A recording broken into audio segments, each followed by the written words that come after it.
Um bloco de gelo de 500 gramas, inicialmente a 0 graus Celsius, recebe uma quantidade de calor de 120 kJ.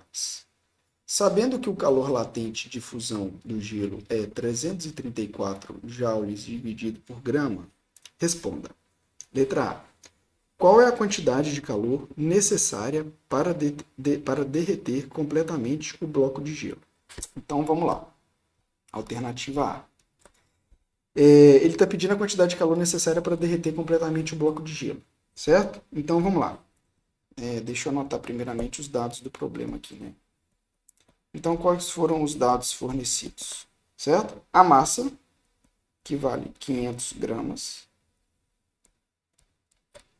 certo? Vou colocar só o 500G, tá?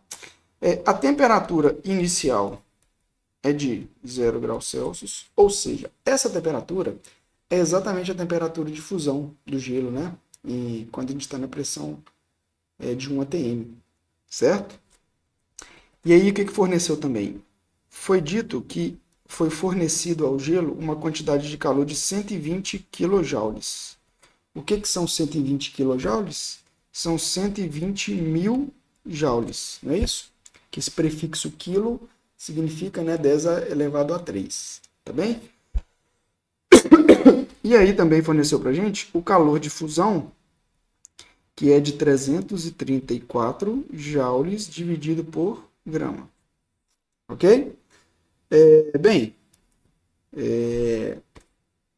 deixa eu tirar isso aqui do cantinho. Aqui. Então, joule dividido por grama. Certo?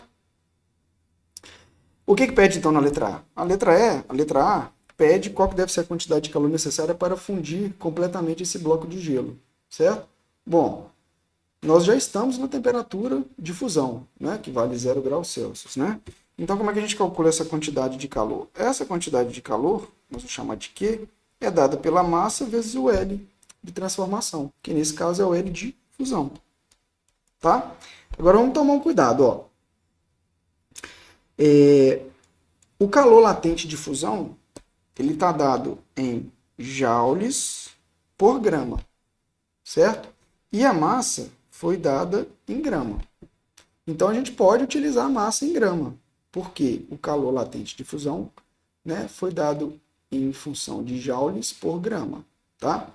Então aqui a gente pode utilizar a massa em grama, que é 500, vezes o L de fusão, que é 334, não é isso? Joule dividido por grama. Tá bem? Então isso aqui vai dar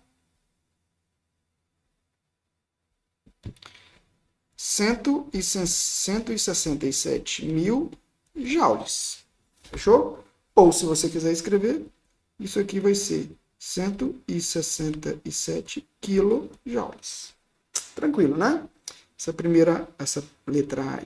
Bem, dito isso, fala o seguinte, né? Que a alternativa B. Como a quantidade de calor fornecida foi 120 kJ, qual é a massa de gelo que ainda permanecerá sem derreter? Qual é a temperatura final do sistema? Bom, vamos lá. Na alternativa A, nós calculamos que a quantidade de calor necessária para fundir essa massa de gelo é de 167 kJ. Beleza? Bom, aí, só que aí na alternativa, vamos colocar a quantidade de calor aqui, né? É de 167 kJ, né? Bom, só que aí, na alternativa B, né, e também no enunciado, a gente sabe que a quantidade de calor fornecida foi de 120 kJ. Obviamente, 120 kJ é menor do que 117 kJ, tá? Fisicamente, o que isso vai significar? A quantidade de calor que a gente está fornecendo para o gelo não vai ser suficiente para derreter toda a massa de gelo, certo? Ele vai derreter apenas uma parte dessa massa de 500 gramas. Então, o que a gente tem que descobrir agora aqui? Ele pede qual que é a massa de gelo que ainda permanecerá sem derreter, certo? O que nós vamos fazer? Nós vamos utilizar, certo? a mesma expressão da alternativa anterior. A gente sabe que a quantidade de calor é dada pela massa vezes o calor de transformação, certo? Essa massa aqui que a gente utiliza é exatamente a massa que vai sofrer a transformação. Então, o que a gente vai fazer aqui?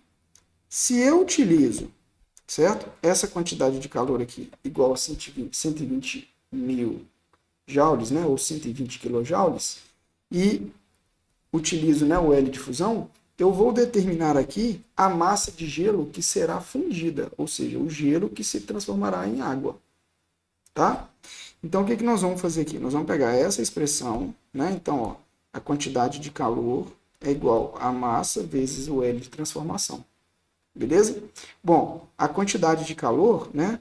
Então, o que nós vamos determinar aqui? Nós vamos determinar aqui, ó, exatamente essa massa M.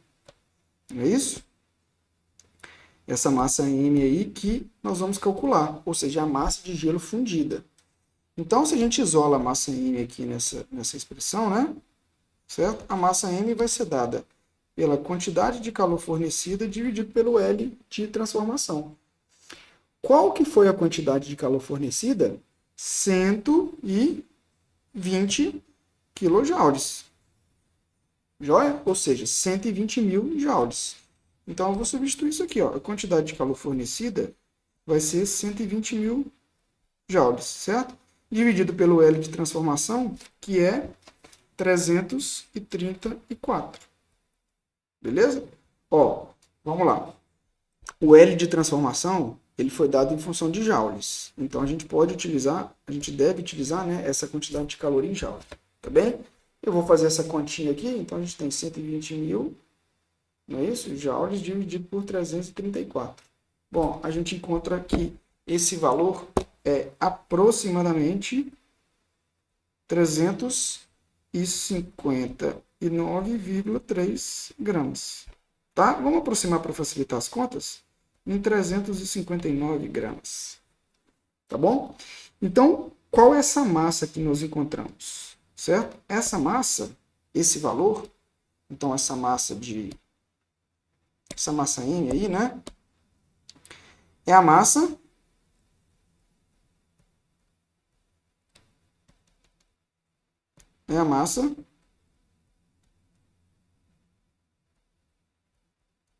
de gelo que foi derretida. Beleza? Então, eu vou escrever aqui, ó, a massa de gelo derretida, ou seja, a massa de água agora é de 359 gramas. Tá? Bom, então essa é a massa de água, ou seja, a massa de gelo que foi derretida. Obviamente, essa massa de água está a 0 graus Celsius, não é isso? Bom, então qual que... A gente sabe que a massa total é 500, certo? Então, eu vou escrever aqui, ó. A massa de gelo